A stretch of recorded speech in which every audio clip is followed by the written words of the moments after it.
Emmy-nominated comedian, writer, and actor Jay Jurden has quickly become one of the most distinctive and dynamic voices in comedy. I spoke with him just about 2 years ago about carving out his own path from Mississippi. And now, Jay is celebrating the debut of his new comedy special. It's called Yes Ma'am. This special is a love letter to his mom, to queerness, to blackness, the South, and love of comedy. Take a listen to this.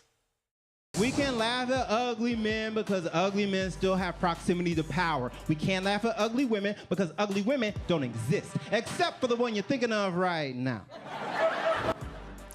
And here to tell us all about it, I want to welcome Jay Jurden to the studio. What's up, man? What's up? Good to see you. Happy New Year. Good to see you. Thank you. Thank you for having me back. I'm so happy to talk with you again. First of all, congratulations. Thank you. This is a big deal for you. Yeah. Do you remember what it's like? What's it like when, I always want to know, because Netflix got that Netflix money. So when they come to you and they go, Jay, you want to do a special? What goes through your mind? Okay, so what happens is a production company came to me, Comedy Dynamics, and they said, we want to do a special. We love working with you. They did my album, and they said, we're going to shoot the special and try to sell it, and Hulu purchased it. Hulu said, okay, we like this. So Disney. Yeah, Disney went in on comedy this year, so I was very happy I got to work with them and Comedy Dynamics. Yeah. And we shot it in New Orleans, which was a dream. Now, I always think to myself, these streaming platforms, Netflix, Hulu, it don't matter. Like, it's a different medium than the ones that we grew up with. Oh, yeah. And, well, everything's kind of shifted, and I did want to try to get this special on a streamer, and so that was the big goal for me. That was a goal. Yeah, that was a huge goal for me, and so to be able to do that, and I didn't even know it was going to happen. I think the roundabout time was they told me, and like then 2 weeks later, they're like, okay, let's shoot it. Oh, my gosh, that's so cool. All right, so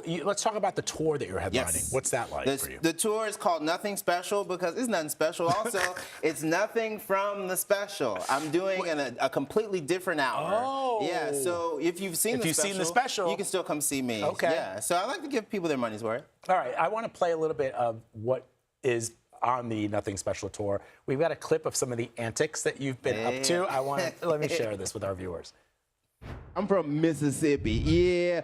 Okay, so some people don't know. So Mississippi is a small developing nation, southwest of here. We need a lot of help. The reason we play this clip, though, it's because you and I talked about this, your identity and how it shaped your comedy. A lot of comics, because we talked about this, I'm a huge fan of comics, a huge fan of the history of comedy in this country. A lot of comics tend to hide who they are. Yeah.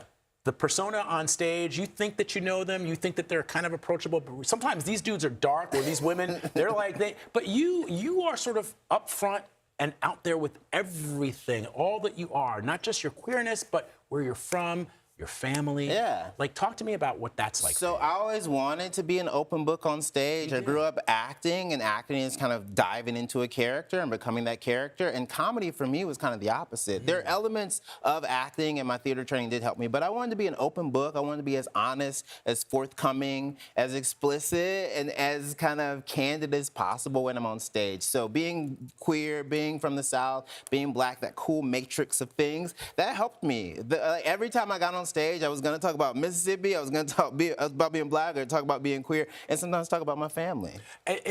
And before we go, I just want people to understand, right? Like, this was not an easy journey for you. Oh, no. Yeah, it was, because you came here, it feels like you're an overnight sensation, but you and I talked about how you've been hustling for a long time. Well, 10 years to be an overnight success. I moved to New York in 2015, and those first 2 years I was acting and auditioning, but comedy came to me in 2017, and that was when I was like, oh, I love this. And I got to use all of the theater training. I got to use my love of comedy, and I got to write. So I was just so happy that it's been a really good year, and I'm so grateful that I get to share this special with the world. Watch it. It's on Hulu, Amazon Prime, Apple TV Plus, and Tubi now also has it. Wow, okay, so you're everywhere. Yeah, you're blowing up as always. You seen Roy? He's upstairs. Roy's upstairs? Roy, I mean, he tapes his show, Roy Wood Jr., who's a mentor to you. Yeah, mentor. He's one of the first people to kind of help me along this comedy journey. Also, I have to shout out the hair and makeup team because I came in a little greasy. I don't want there to be any oil up here because I know they will send troops to get the oil on my forehead. So please, Marco Rubio, you don't have to govern my forehead. We got it covered with some makeup powder up there. I love that. What a tease.